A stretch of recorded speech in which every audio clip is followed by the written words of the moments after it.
तो चलिए आज निकलते हैं भारत के अविश्वसनीय भौतिक भूगोल को समझने के एक सफर पर।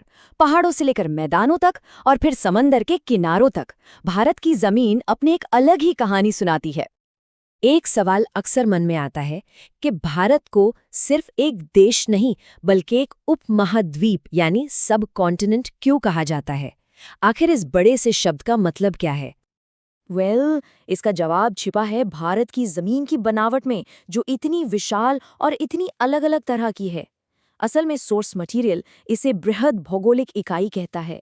मतलब एक बहुत बड़ा ज्योग्राफिकल एरिया जहां ऊंचे ऊंचे पहाड़, दूर दूर तक फैले मैदान, बहुत पुराने पठार और लंबे लंबे समुद्री तट, सब कुछ एक ही जगह मिल जाता है। तो चलिए भारत के इन अलग अलग रूपों को जरा करीब से देखते हैं। तो अपना सफर शुरू करते हैं उत्तर की महान दीवार से, हिमालय। देखिए, ये सिर्फ पत्थर और बर्फ के पहाड़ नहीं हैं। ये तो वो कुदरती ताकत हैं जो भारत के मौसम को, यहाँ की नदियों को और यहाँ तक कि हमारी संस्कृति को भी एक आकार देते हैं। जैसा कि सोर्स में बताया गया है, हिमालय सिर्फ एक फिजिकल बैरियर नहीं है, ये एक क्लाइमेटिक, ड्रेनेज और कल्चरल डिवाइडर भी है। जरा सोचिए, ये मध्य एशिया से आने वाली बर्फीली हवाओं को रोक लेता है। यही पहाड़ मानसूनी हवाओं को रोककर बारिश करवाते हैं और सदियों से इसने उत्तर में एक अलग कल्चरल पहचान बनाने में भी मदद की है। कमाल है ना? और हाँ, एक बहुत ही दिलचस्प बात, हिमालय कोई एक अकेली सीधी सादी रेंज नहीं है। ये तो रेंजेस का एक पूरा सिस्टम है। अकेले कश्मीर में ही देखिए, काराकोरम, लद्दाख, जास्कर और पीर पंजाल, ये सब एक दूसरे के समानांतर मतलब पैरेलल चलती हैं।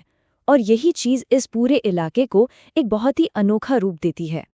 और इसी इलाके में हमें एक बड़ी अनोखी चीज़ मिलती है जिसे करेवा कहते हैं। अब ये करेवा क्या है? ये असल में ग्लेशियर से आई हुई चिकनी मिट्टी और दूसरे मटेरियल्स का मोटा सा जमाव है। इसमें खास ये है कि यही वो मिट्टी है जिस पर दुनिया का सबसे मशहूर केसर यानी ज़ाफ़रान उगता है। अच्छा, तो अब इन ऊंचे ऊंचे पहाड़ों से नीचे उतरते हैं और चलते हैं भारत के दिल में, यानी विशाल, एकदम समतल और बेहद उपजाऊ नॉर्दर्न प्लेन्स में। इसे सब कॉन्टिनेंट का उपजाऊ पालना भी कह सकते हैं। और इसे बनाया किसने है?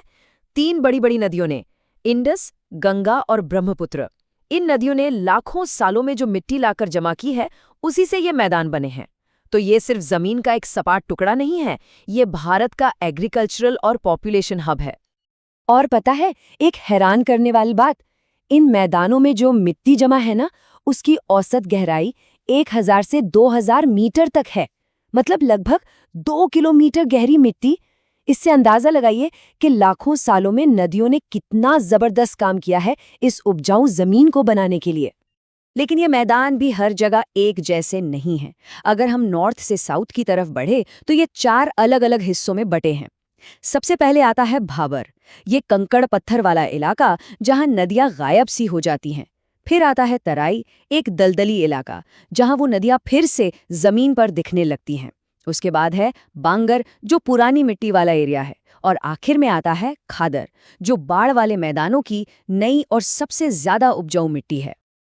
तो अब तक हमने देखे नए नवेले पहाड़ और जवान मैदान। अब यहाँ से बिल्कुल उलट चलते हैं भारत के सबसे पुराने, सबसे स्थिर हिस्से की तरफ, दक्षिण में मौजूद प्राचीन प्रायद्वीपीय पठार। ये असल में एक टेबल की तरह उठा हुआ भूभाग है जो बहुत ही पुरानी क्रिस्टलीय चट्टानों से बना है। और पता है, इसे धरती के सबसे पुराने और सबसे स्थिर जमीनी हिस्सों में से एक माना जाता है। एक तरह से कह सकते हैं कि ये इस पूरे सबकॉन्टिनेंट की नींव है, एक बहुत पुराना और मजबूत बेस। इसकी एवरेज हाइट 600 से 900 मीटर के बीच है और इसे भी मोटे तौर पर 2 हिस्सों में बांटा गया है, सेंट्रल हाईलैंड्स और डेक्कन प्लेटो। यहीं पर हमें नर्मदा और तापी जैसी नदियों की गहरी घाटियां मिलती हैं और अरावली जैसी घिस चुकी पुरानी पहाड़ियां भी। कहते हैं कि अरावली कभी हिमालय जितनी ऊंची हुआ करती थीं। पर एक मिनट, इस पुराने पठार के किनारों पर क्या है?